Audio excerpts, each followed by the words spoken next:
Bom, vamos lá? Então, primeiramente, boa tarde a todos. Agradecer a presença aí de todos os participantes. Estamos aqui no mais um call da família de fundos XP Long Term. Acho que quem estava presenciando até a nossa discussão aí, nosso bate-papo antes de começar o call, acho que o mais importante aqui é não só que a gente faça uma atualização, né, sobre toda a performance, portfólio, enfim, até sobre a própria explicação, né, da família de fundos em geral, mas também que a gente aproveite aqui esse ambiente, até um ambiente mais exclusivo, para que, de fato, a gente tenha interação ali junto com o time de gestão. Hoje aqui, representado pelo Rodrigo Furtado. A ideia é que a gente fale um pouco aí sobre essa questão da performance ao longo desse último mês. Acho que o mês de março foi um mês mais difícil, né, para os fundos de bolsa em geral, mas, de fato, acho que o mês de abril aí tem sido um mês de forte recuperação, principalmente quando a gente analisa o resultado em relação ao Ibovespa, né? Então, acho que é importante também não só a gente citar a questão de novidades e posicionamentos dentro do produto, mas também que a gente conte algumas novidades que são importantes aí, principalmente do lado da estrutura do produto em si, né? Então, acho que ao longo da apresentação, o Furtado deve contar aí o que a gente está fazendo em termos de alteração de estrutura de produto e também contando as novidades que se tem aí em relação ao projeto do Long Term, tá? Então, assim, vou passar logo a bola para ele, tá? Então, sintam-se à vontade para fazer perguntas.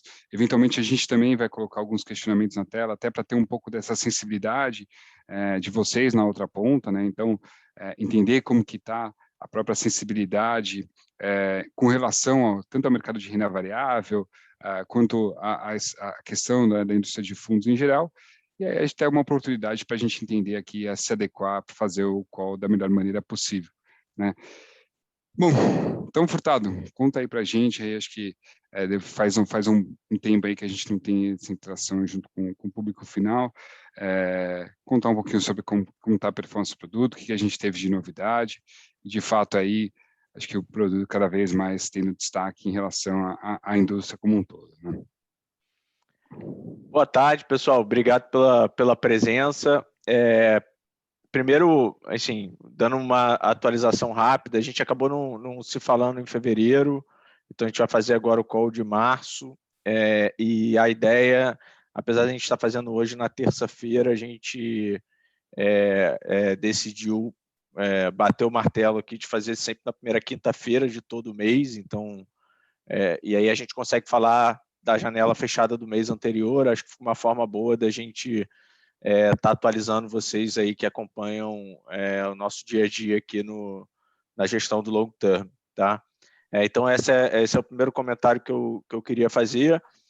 O segundo, para, enfim, convidar vocês cada vez mais a participarem com perguntas.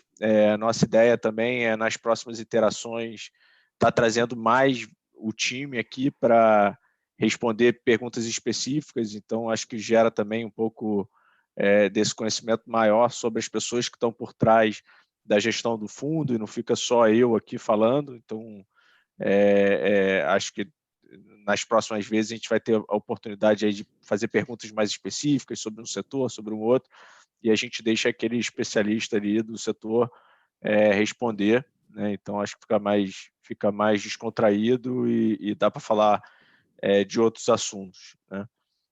E por Eu acho fim, que até, desculpa te interromper, mas acho que até a ideia dos próximos calls que a gente traga aí alguns temas, né, específicos, alguns temas em alta, até para a gente desenvolver um pouco mais nesse sentido. E aí acho que por isso que é importante até contar aí com a presença do restante do time de análise. E é uma das...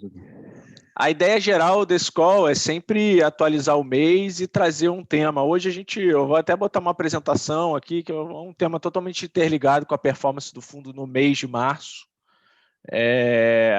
Então, tem 3 slides, basicamente, para mostrar para vocês, mas para aprofundar um pouco no movimento e como é que a gente enxerga o movimento, como é que a gente se comporta. Acho que é sempre legal estar aproveitando o dia a dia para deixar mais claro ainda como a gente pensa, né?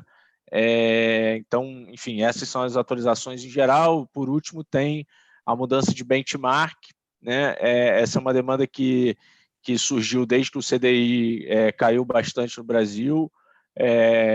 A gente sempre escutou se fazia ou não sentido ter o CDI como benchmark do fundo, então a gente vai estar mudando o benchmark do fundo. A gente fez um estudo e resolveu realizar essa mudança. Ela vai acontecer na virada do semestre, por um pedido do próprio administrador do fundo, né? Então, ao invés de fazer no meio do semestre, fazer exatamente na virada, a gente vai estar saindo do CDI para o IPCA mais yield de IMA, que é, na prática, o que os nossos PIAs, em geral, praticam, né? Então, acho que eu já comentei aqui sobre benchmarks em geral, a gente tem uma visão de retorno absoluto para o fundo, então a gente não quer usar como benchmark um índice de bolsa, seja Ibovespa, seja BX, porque a gente acha que esse índice ele gera conforto cognitivo para a gente estar sempre comprado. A gente quer estar comprado só quando a gente enxerga realmente a oportunidade de gerar retorno numa janela de 3 anos, né? Então, o benchmark continua sendo absoluto, mas agora é mais próximo ao que é o juro de longo prazo no Brasil, e é o que na prática a gente enxerga como custo de oportunidade para investir, né? Então, a gente fica mais conectado com o dia a dia de gestão e traz também essa resposta a uma demanda dos nossos investidores que surgiu aí nos últimos meses, né? Então é isso, pessoal. Deixa eu botar aqui a apresentação só para... A ideia não é ficar um papo travado, eu ficar passando pela apresentação, mas eu acho que quando está escrito é mais fácil de passar mensagem, né? Do que eu ficar falando um monte de número, né? Então, vou passar aqui pelos resultados de forma geral do mês de março.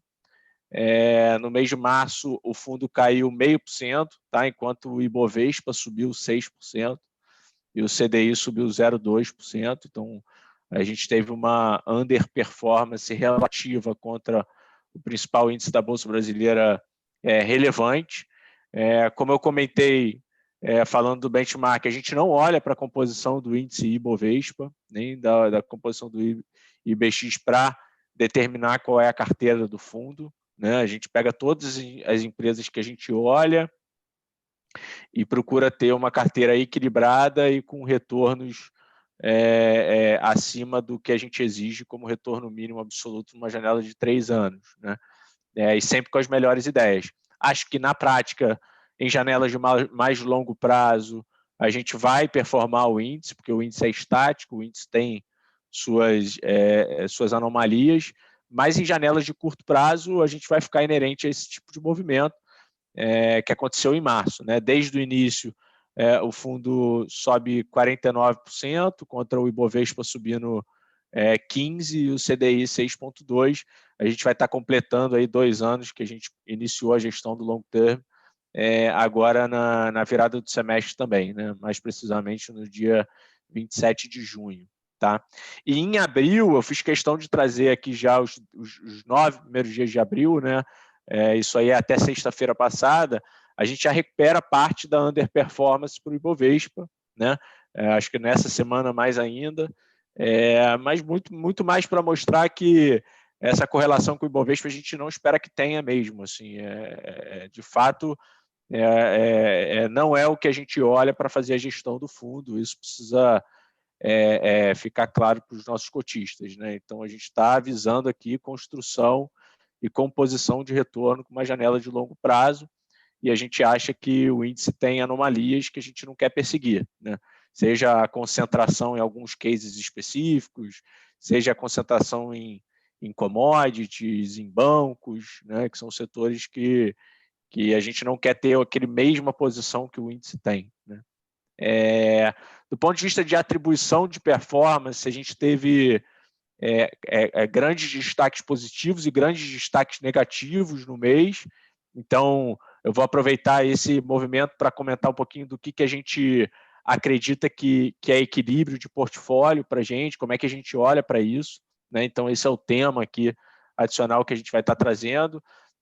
Os 3 maiores destaques foram o Equatorial, que subiu 23,5% quase, a Lojas Renner, 16%, e a Vale, 8,3%, né? Enquanto isso, as performances negativas estiveram muito linkadas aí às empresas de tecnologia, né? Então, 2 empresas que são listadas na Nasdaq, que é a Stone e o Mercado Livre, e a Melius, que é uma empresa que a gente entrou no IPO no ano passado, né?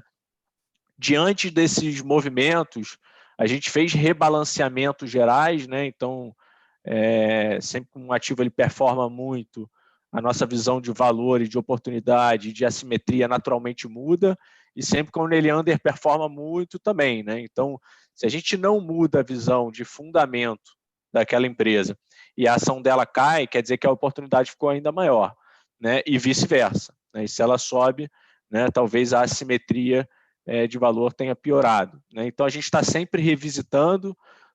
Para o caso de Equatorial, aqui só para citar um exemplo, nem acho que é o caso, uma parte é sim uma performance adicional, mas teve um evento ao longo do mês, que foi a aquisição da C3E, que gera valor para a companhia, né? Então, isso é um monitoramento praticamente diário dos fundamentos da empresa, porque a gente tenha conforto de que eles não mudaram, né? No próprio caso da Stone, que underperformou um pouco mais as peers aí, quando a gente olha fintechs em geral lá fora, né?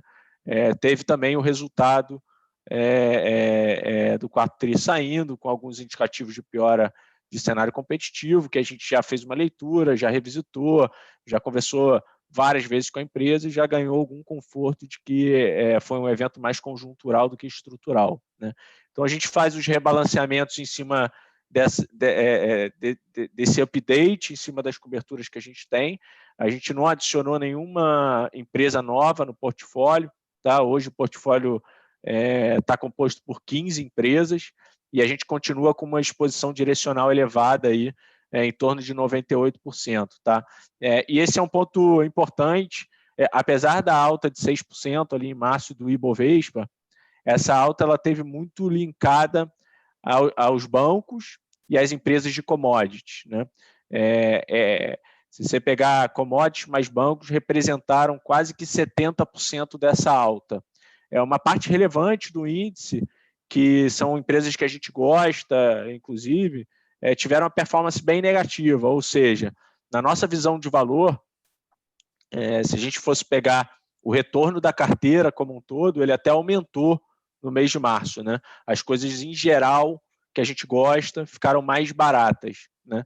Então isso explica um pouquinho da nossa exposição direcional elevada, a despeito de um cenário macro mais turbulento que vocês estão acompanhando, de discussão fiscal e etc, né? A gente pode falar mais um pouquinho depois, mas a grande alavanca de exposição direcional que a gente tem aqui na gestão do long term é a quantidade de oportunidade que a gente encontra, né?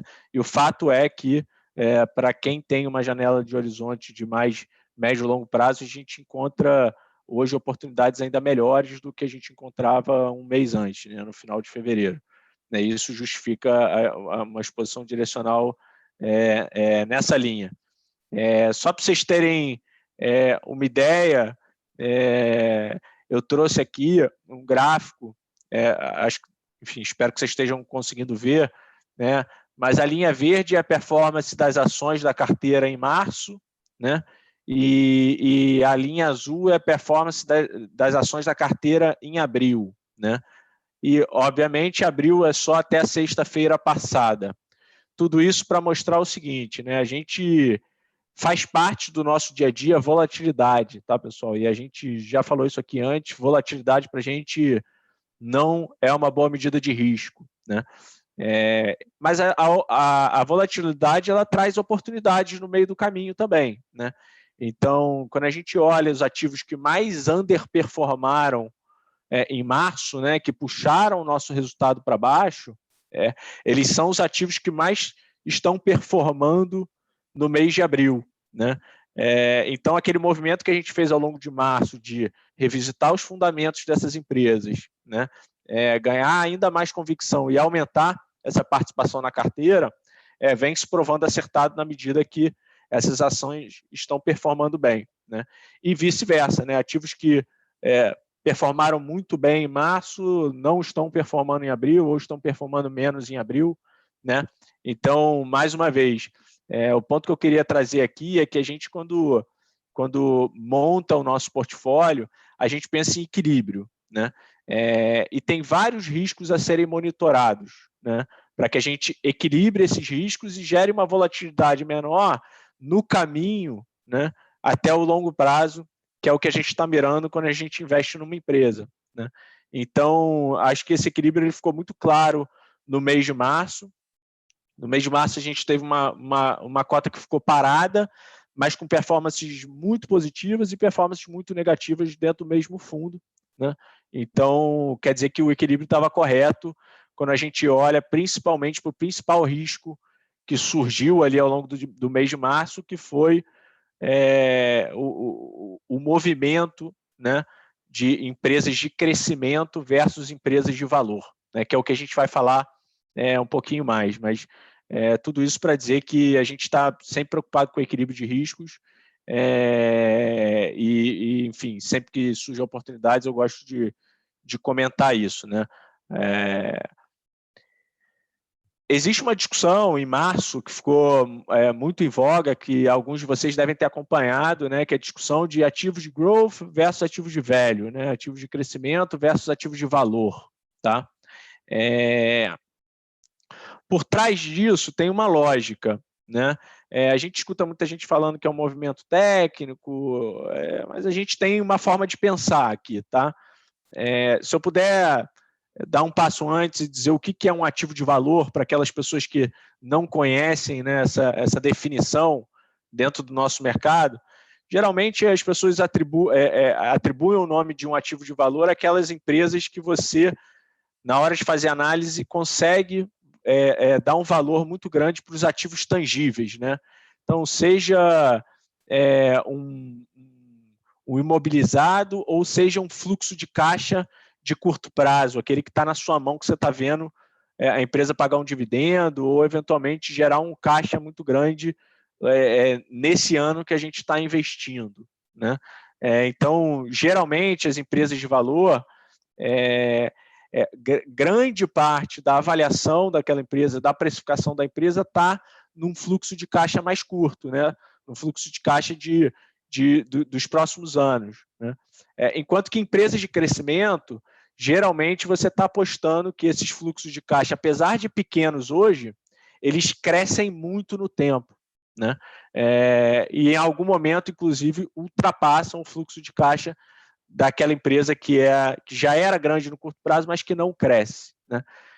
Isso tudo para dizer o seguinte, pessoal, assim, essa distinção entre valor e crescimento, tem essa frase do Howard Marks lá, que ele cita no livro dele, que eu gosto, que não é bem uma distinção entre valor e crescimento, mas você pode traduzir essa distinção entre valor hoje e valor amanhã, né? Valor no futuro. Né?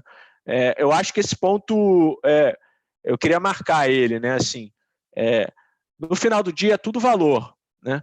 Só que numa empresa você está valorando coisas que vão acontecer no próximo 1, 2, 3 anos, ou ativos que já estão presentes lá. Vou te dar o exemplo de bancos. Né?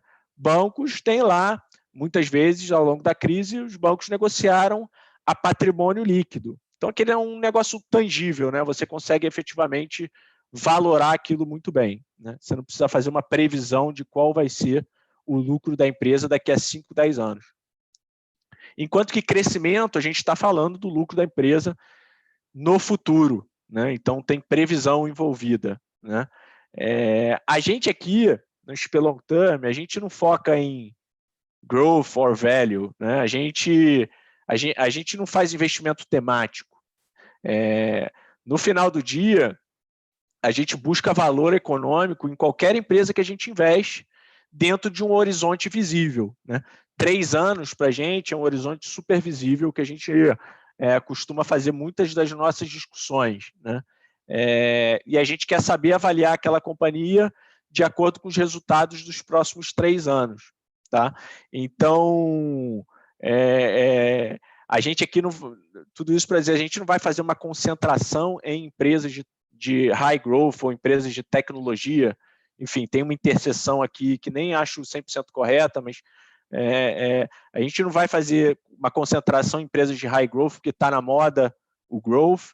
a gente não vai fazer uma concentração em empresas de commodity por conta do reflation trade, da volta da inflação global.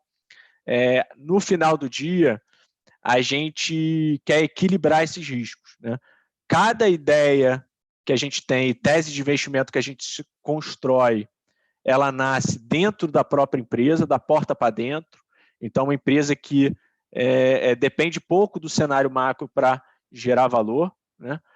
Mas, no final, quando a gente compõe o portfólio, a gente se preocupa sempre em ter esses riscos bem equilibrados. Então, se eu tivesse muito concentrado aqui em ativos de alto crescimento, a gente teria tido uma cota provavelmente bastante negativa em março, né? Se eu tivesse muito concentrado em commodities e bancos, ou seja, empresas de valor, né? A gente provavelmente teria uma performance muito positiva no mês de março. A gente não quer fazer esse tipo de aposta, isso é muito inerente é muito mais trading do que fundamento, né? Saber o que o mercado vai operar.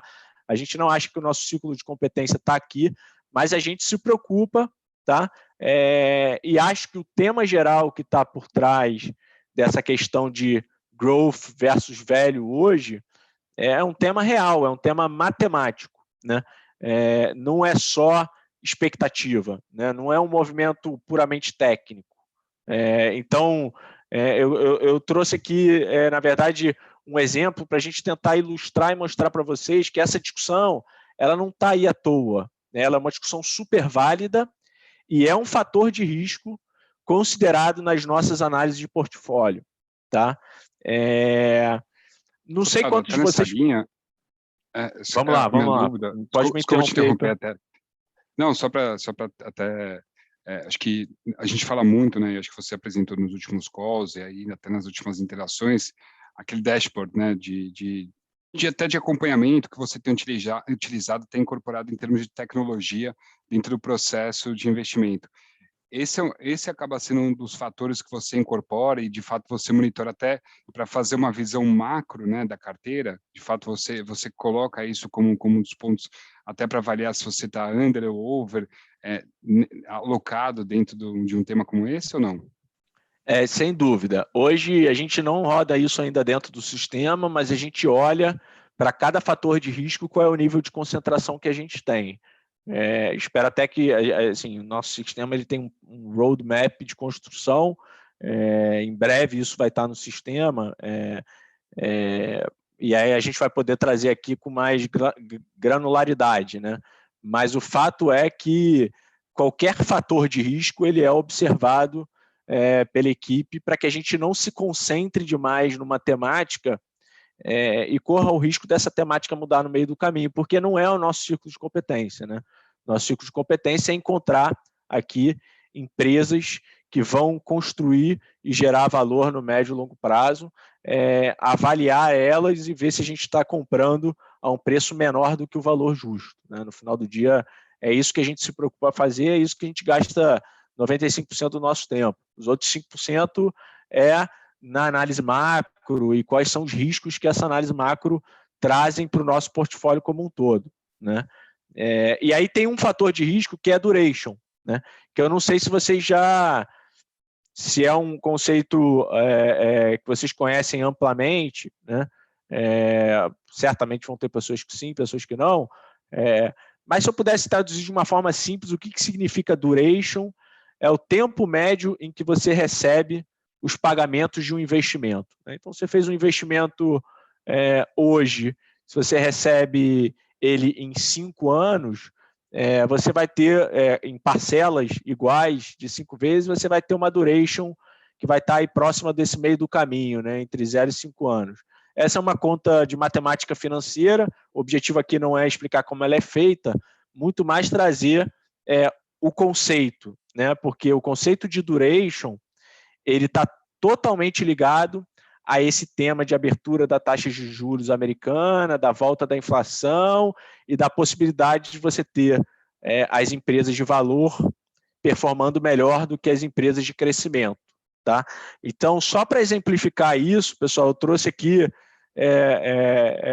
um exemplo prático, né? Se a gente pegasse um título um título que a gente está chamando aqui de título A, que paga 10% ao ano ao longo de 10 anos, tá? E que não tem crescimento, né? Então, se eu investir R$100, eu recebo R$10 por ano, tá? A duration desse título, né, é 4,7, né? Se eu estiver pedindo aqui um retorno real de 10 anos para investir nele, né?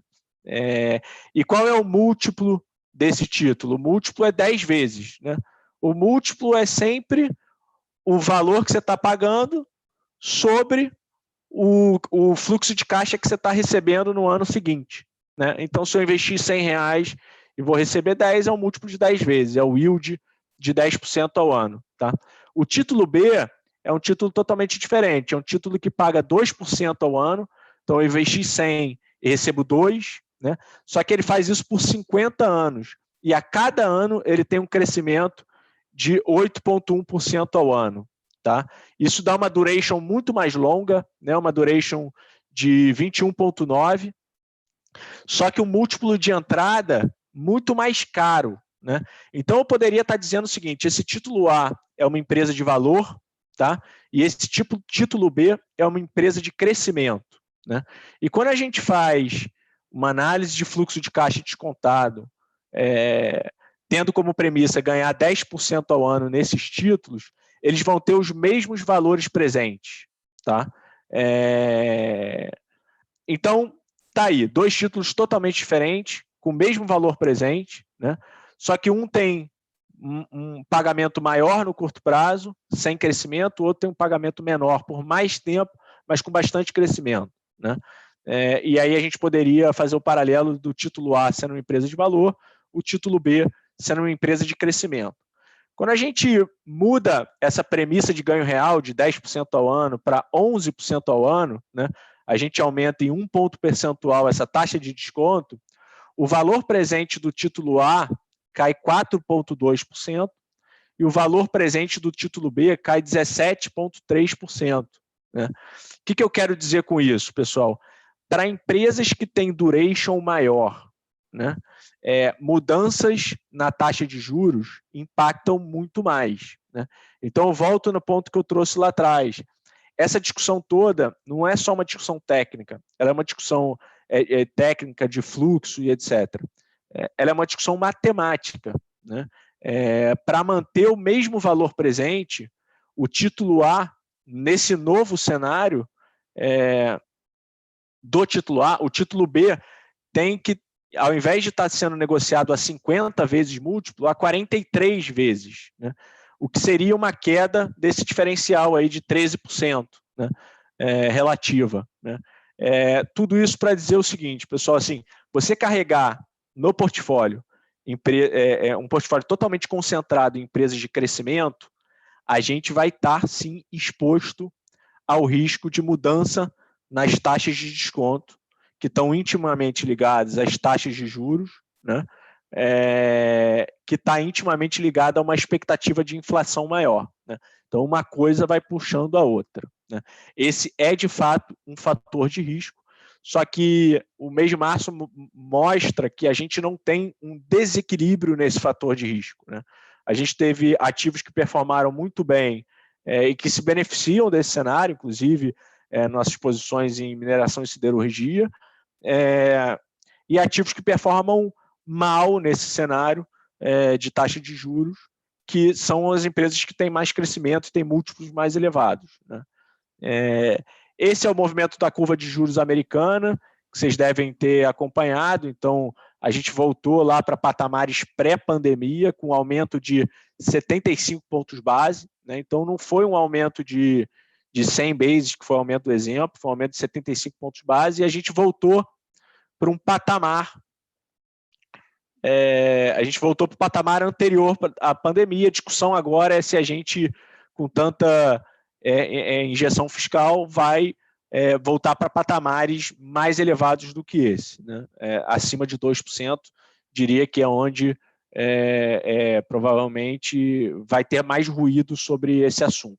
A gente está acompanhando de perto, como eu falei, esse é um fator de risco, a gente não desconsidera ele. ele entra na nossa análise de portfólio para que a gente tenha riscos equilibrados, tá? Então, eu queria tirar um pouco da possibilidade de ter uma preocupação sobre uma concentração excessiva em empresas de crescimento ou empresas de tecnologia, tá? Tem empresas, inclusive, que, do nosso ponto de vista, por exemplo, uma Stone, é uma empresa de alto crescimento, mas que tem lucro no curto prazo.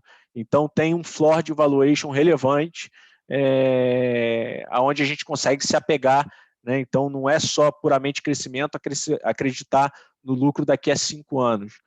Tem um floor relevante se a gente olhar para o lucro do ano que vem, para a disrupção que ela está provocando na indústria financeira. Tá? Então, wrap-up de tudo, assim, nosso portfólio é composto de participação societária em empresas, capacidade de gerar valor da porta para dentro, tá? Então, a análise é puramente micro, só que depois que a gente compõe o portfólio, a gente faz a análise de risco, isso faz parte do nosso dia a dia, taxa de juros de longo prazo faz parte dessa análise, é um fator de risco e a gente está olhando com muito cuidado, né? Mas a gente quer ter, no final do dia, um portfólio equilibrado para esses riscos macroeconômicos e de expectativa que vão estar sempre presentes no mercado, tá bom? Então, esse é o resumo geral da mensagem que eu queria passar hoje. Enfim, a ideia é abrir para vocês fazerem perguntas aí, fiquem à vontade. Boa.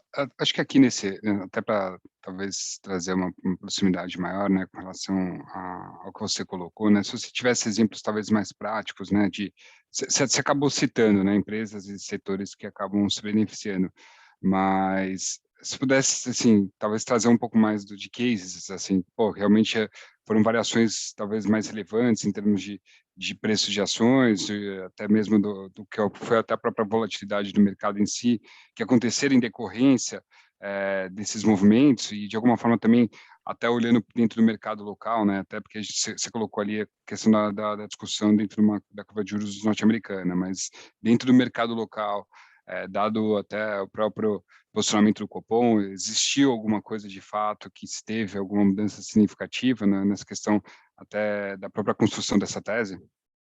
A discussão local ela é particular, né?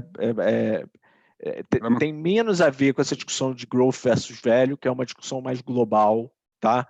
Que provocou realização em Mercado Livre, em Stone, eventualmente em algumas empresas listadas até no Brasil, de alto crescimento. A própria Amélios, eventualmente uma Magazine Luiza e por aí vai. Mas a discussão do Brasil é aquela discussão fiscal, que a turma deve estar um pouco cansada de escutar, né? Que o Brasil parte de uma dívida líquida PIB muito elevada, a gente flerta com a possibilidade de furar o teto de gastos a cada discussão no Congresso que acontece, as taxas de juros estão elevadas, a curva está empinada por conta disso, e para completar essa miscelânea toda, a inflação de curto prazo, aparentemente por um choque de oferta, está muito alta, né? Enfim, essa discussão toda como pano de fundo, ela impacta aqui no Brasil, do ponto de vista prático, price action muito mais de companhias que são vistas como um bonde turbinado, né? Assim, empresas de utilidade pública, shoppings, etc., aquelas empresas que os analistas em geral fazem uma análise olhando o TIR do fluxo de caixa dos próximos 10, 15 anos. Então, quando tem um movimento de taxa de juros, impacta diretamente nessas empresas. Tem um movimento de taxa de juros mais de curto prazo, que a discussão toda do Banco Central, de acelerar o pace de aumento de juros, que é para as empresas que estão mais alavancadas e que têm alavancagem financeira elevada, então isso bate no lucro do ano que vem, né? Mas é muito caso a caso. Diria que do ponto de vista de risco temático, a discussão está muito concentrada na curva de juros norte-americana, por conta da expectativa da volta da inflação lá, mas é tudo muito expectativa, tá? Ninguém ainda sabe dizer. A gente voltou para um nível que é o nível de juros americano da curva pré-pandemia, né? Então, nada que não tivesse aí impedindo as empresas de tecnologia ou de alto crescimento de ganhar mercado ou de terem acesso a capital. Mas que é um tema que é prático, né? Assim, o que eu quis trazer aqui não é subiu e caiu, então vai voltar no mês que vem. Assim, se realmente tiverem novas escaladas de juros norte-americano, as empresas de alto crescimento tendem a sofrer. As empresas que têm múltiplo muito elevado sofrem mais do que as empresas que têm um múltiplo mais baixo. E aí, do ponto de vista prático, essa é uma discussão que, para bancos, de certa forma, é benéfica. A gente viu os bancos lá fora performarem bem, arrastarem com eles os bancos brasileiros. Aí tem pouco a ver com fundamento, mas muito com a tese de valor, ou seja, o fluxo de caixa de curto prazo está valendo mais, né? E a gente, de fato, os bancos estão em múltiplos abaixo do histórico. Empresas de alto crescimento, que aí tem que separar, às vezes não tem nem a ver com tecnologia, né? Há 3 anos atrás, empresas de alto crescimento eram as empresas de varejo, né? Uma Raia do Brasil é uma empresa de alto crescimento, uma Loja Renner é uma empresa de alto crescimento. São empresas que têm um múltiplo de entrada mais elevado, né? Mas que é um fluxo que cresce tanto que em algum momento ultrapassa aquelas empresas que têm um múltiplo de entrada menor, mas sem crescimento, né? Então, de forma geral, tem vários impactos na carteira, mas eu acho que o impacto mais visível é nessas empresas de tecnologia, especialmente as listadas lá fora, porque a conexão acaba sendo muito direta, né? Legal. Furtado, só antes de você falar, dando um pequeno parênteses na apresentação, a gente soltou, vocês devem ter visto aí uma pequena enquete, tá? Peço para que todos, se puderem responder, vai dar bons inputs aqui para a gente do que vocês estão vendo do mercado, que vocês enxergam para os fundos de renda variável e até para o nosso direcionamento nos próximos calls, tá? Lembrando também que os questionamentos para vocês enviarem aqui no botão do Q&A. Aliás, chegou uma aqui, mas se quiser, a gente já... acho que a ideia era até puxar nessa linha, né? Tem uma pergunta com relação a posicionamento short, né? De fato, o produto é um produto que ele tem essa flexibilidade, né? De montar aí, talvez, uma posição vendida. E aí, acho que nessa linha, não só para você falar um pouco mais sobre quando, de fato, qual são os momentos usuais, né, que você acaba utilizando aí desse tipo de posicionamento, mas até para aproveitar para falar se hoje você tem algum tipo de proteção, algum tipo de hedge dentro da carteira, ou visualizando aí talvez um cenário mais difícil aí para a bolsa em si. Tá. Primeiro, falando da posição short, tá? E depois da possibilidade do hedge. A posição short, o nosso dia a dia é estudar a empresa, é estar em contato com as indústrias, estar conversando com o fornecedor, com o cliente competidor, com o regulador, com o consultor, com o ex-executivo, e estar, dessa forma, sendo o mais assertivo possível enquanto no valor daquela empresa, quanto aquela empresa vale, quanto que ela cresce nos próximos 3 anos ou quanto que ela decresce nos próximos 3 anos. Tá? A gente tem um foco muito grande em encontrar bons investimentos. Né? Então, a nossa direção é muito encontrar as empresas que vão crescer, estão avaliadas sem esse crescimento, ou que tem uma opcionalidade relevante, ou que tem alguma coisa que o mercado não está enxergando da forma direita. Só que nesse dia a dia, as posições short vão aparecer. Né? No nosso dia a dia de estar circulando nas indústrias, de estar avaliando as empresas, a gente vai se deparar com empresas que estão com um preço de mercado que não reflete o fundamento que a gente está enxergando para os próximos 3 anos. Né? E aí, de forma contrária, essa empresa está muito mais cara do que quando a gente olha esse fundamento e avalia essa empresa, ela deveria estar. Né? No ano passado, a 5ª maior atribuição de performance do fundo foi uma posição short, né? Muito nessa pegada. Né? A gente estava, uma indústria que a gente acompanha há 10 anos, a gente estava atualizado, as ações subiram bastante de forma muito repentina por conta de um fluxo de mercado. Para a gente estava muito distante de refletir o fundamento dessa empresa nos próximos anos. E a gente fez aquela posição short, a ação caiu 40% depois que a gente fez. Né? Mas eu não vou dizer que é o nosso foco. Né? Assim, eu acho que é natural que um long, né, uma posição comprada, a simetria seja melhor. Né? Você tem infinito para ganhar e 100% para perder, né? O short é o inverso, né? Você tem infinito para perder e 100% para ganhar, né? Então, a matemática já joga ao contrário. Tem várias características do mercado brasileiro que tornam um short um dever de casa mais difícil. Dificuldade de aluguel,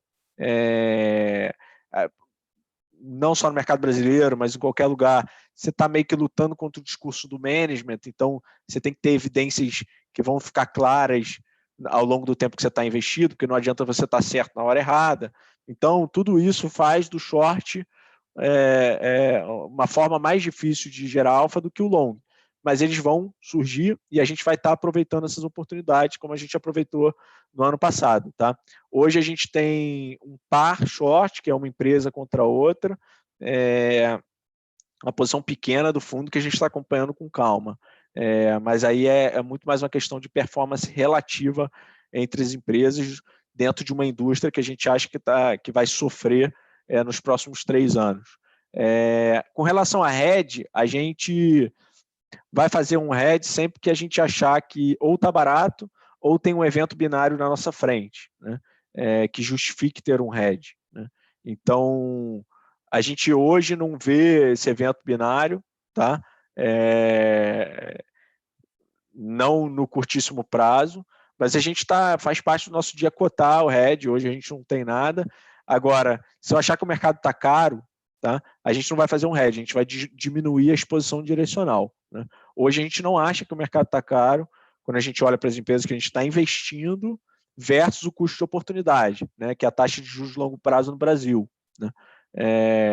Então, a gente acha que tem muita boa oportunidade de investimento para quem tem uma janela de investimento de médio e longo prazo, e se tiver algum evento binário no meio desse caminho, algum quebra-mola, a gente vai estar disposto a proteger a carteira de alguma forma.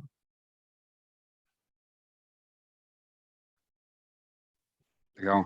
E esse quer aproveitar até para a gente, até para finalizar o call, falar um pouco mais de como está a alocação do portfólio, enfim, pode ser até em termos setoriais, ou se você quiser eventualmente falar um pouco aí sobre os principais papéis. Vamos lá, a gente está hoje 98% comprado em 15 empresas, tá? As maiores posições do fundo hoje são Natura, Mercado Livre e B3. A gente, como eu falei, não tem investimento temático aqui, então, ao mesmo tempo que a gente tem Mercado Livre, uma posição relevante que a gente aumentou por conta da underperformance no mês de março, a gente tem posição relevante em Vale, né? A gente tem uma posição menor em siderurgia, que é a Uzi Minas, que equilibram a carteira para uma possibilidade do aumento da taxa de juros lá fora, né?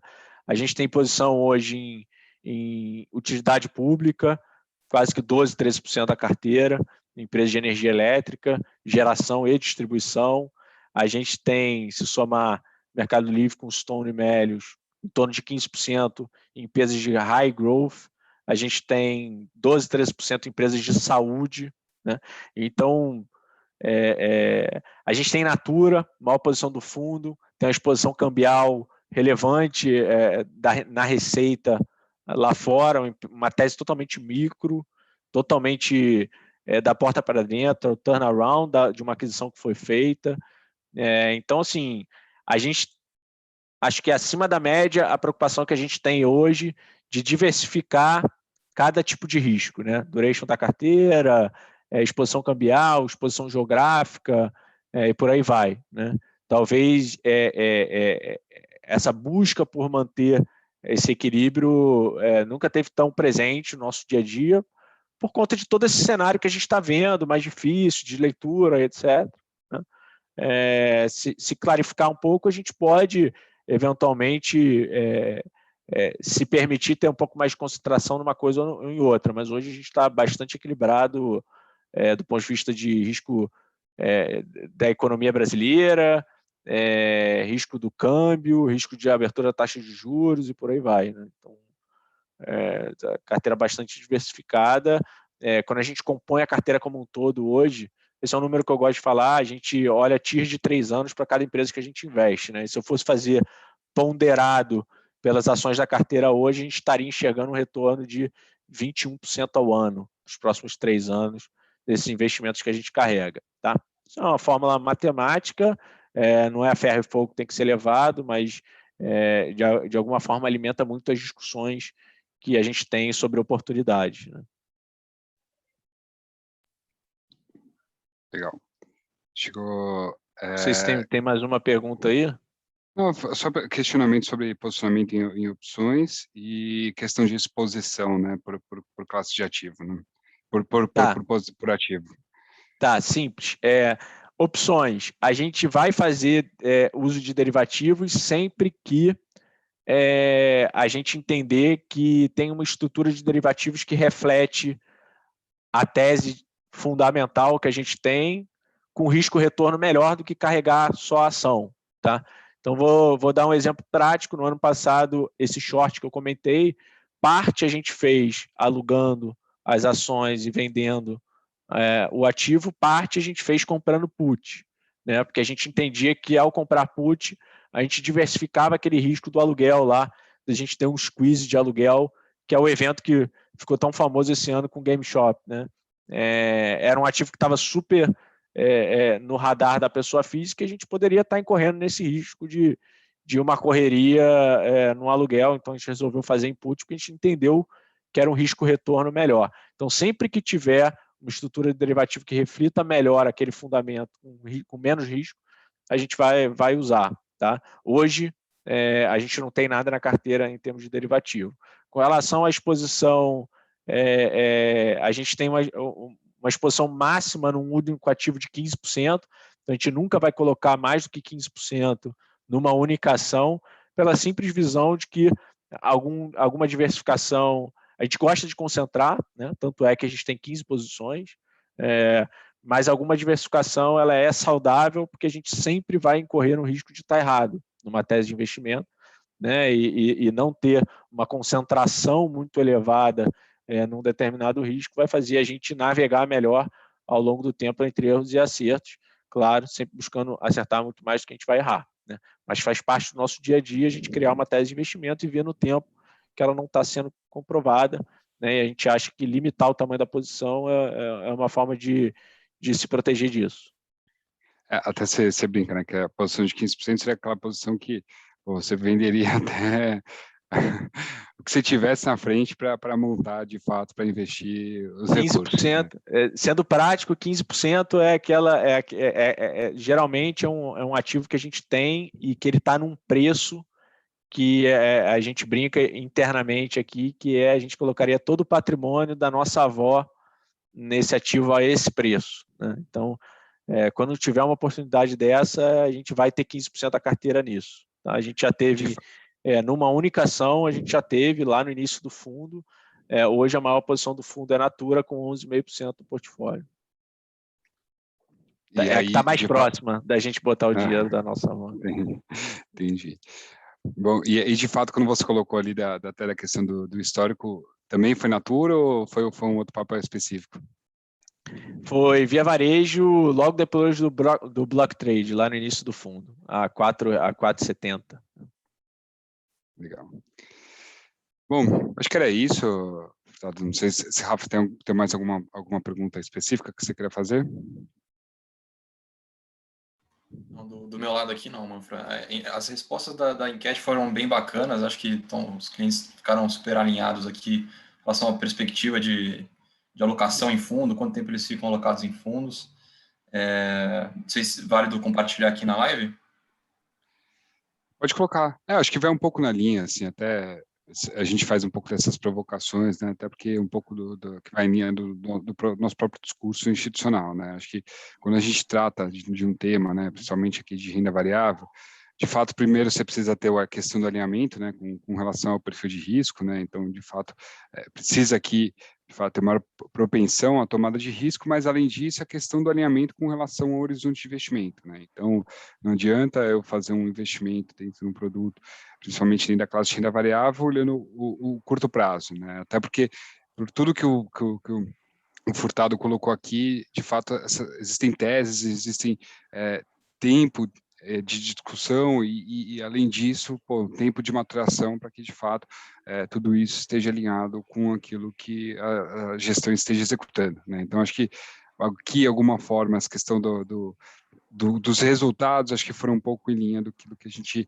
pretende até institucionalmente e acredita, né, como empresa. Né? E eu acho que, de fato, fica interessante. Pode complementar. Mano. Não, eu queria complementar só, teve uma pergunta sobre qual o principal elemento analisado para se investir num fundo de renda variável, que comentaram 55% das respostas foi equipe de gestão, né? E aí eu só vou reforçar a mensagem que eu dei no início. A ideia desse call aqui, pessoal, não é só um update mensal, ele é super importante, mas ele se tornar uma oportunidade dos nossos cotistas, investidores, o pessoal que acompanha a gente, de tirar dúvida, fazer pergunta e conhecer mais o time de gestão. Então, a ideia é a gente estar trazendo cada vez mais o time nos próximos calls.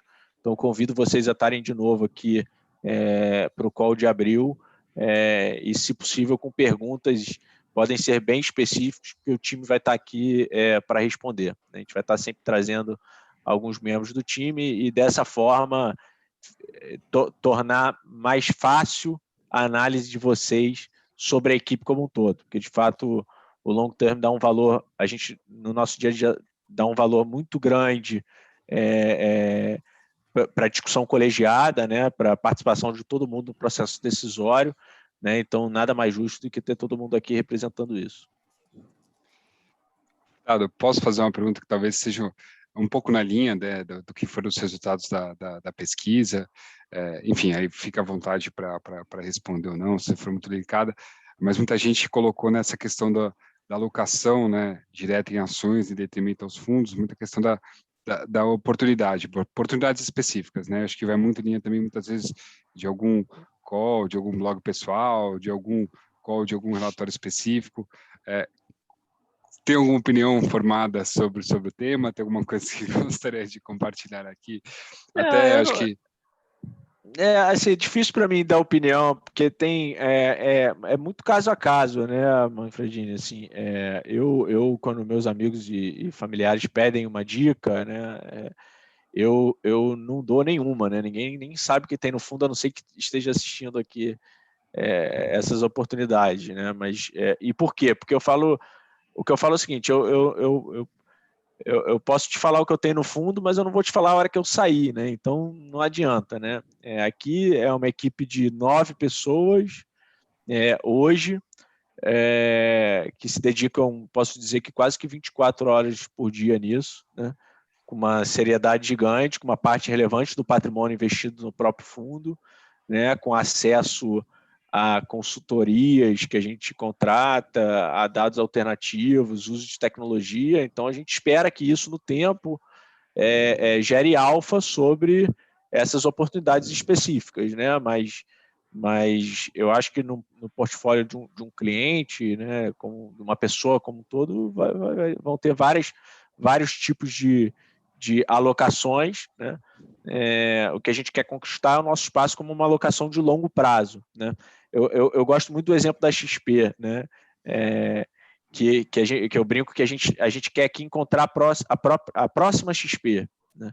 A XP, quando eu entrei na XP em 2009, a gente foi avaliado em 2010, na época, pela Act, né, o primeiro private equity que investiu na gente por R$500 milhões. 2 anos depois, pela DA, o segundo private equity, em R$1 bilhão e poucos de reais. Né? 3 anos depois, 2017, pelo Itaú, em R$12 bilhões. E em 2019, 2 anos depois, um pouco mais, e na Bolsa a R$60 bilhões, e hoje a empresa vale 100 e alguma coisa bilhões de reais. Então a gente quer encontrar esse tipo de história, né? A gente está aqui dedicado a isso, né? É um investimento de longo prazo, né? Então a gente quer conquistar esse espaço na carteira dos nossos clientes, que é aquele espaço dedicado a se tornar sócio de empresas que vão gerar valor no médio e longo prazo, né? E a crença de que esse time aqui se dedica bastante para encontrar essas melhores histórias. Acho que é isso. Boa. Bom, acho que a ideia era essa, enfim, agradecer a presença de todos mais uma vez, agradecer Furtado mais uma vez pelo tempo. Acho que teve bons insights aqui até para a gente já programar a nossa próxima interação. E eu acho que aqui deixa bem claro tudo aquilo que a gente vem reforçando há um bom tempo, né? Se de fato a gente está falando aqui não só de um histórico relevante, né, em termos de resultado ao longo do tempo, qualidade de gestão, são processos extremamente bem definidos e acho que isso tudo traz um diferencial muito grande em resultado no médio e longo prazo. E por isso é muito importante essa questão também do alinhamento com relação ao horizonte de investimento em produtos como esse. Deixar você aí, Furtado, para uma palavra final, Rafa também, e agradecer aí mais uma vez, e espero encontrar vocês. Acho que eu já dei minha palavra final aqui já, mano. Eu queria agradecer pela presença, espero que vocês estejam aqui no mês que vem, pessoal, e com uma lista de perguntas boas aí para o time que participar. Lembrando que a gravação vai estar disponível no YouTube da XP Asset, tá, pessoal? Então, quem eventualmente queira acompanhar depois, ou quem não conseguiu, podem compartilhar por lá, que vai... ao longo dessa semana já vai estar disponível ali. Obrigado, pessoal. Boa noite. Boa semana.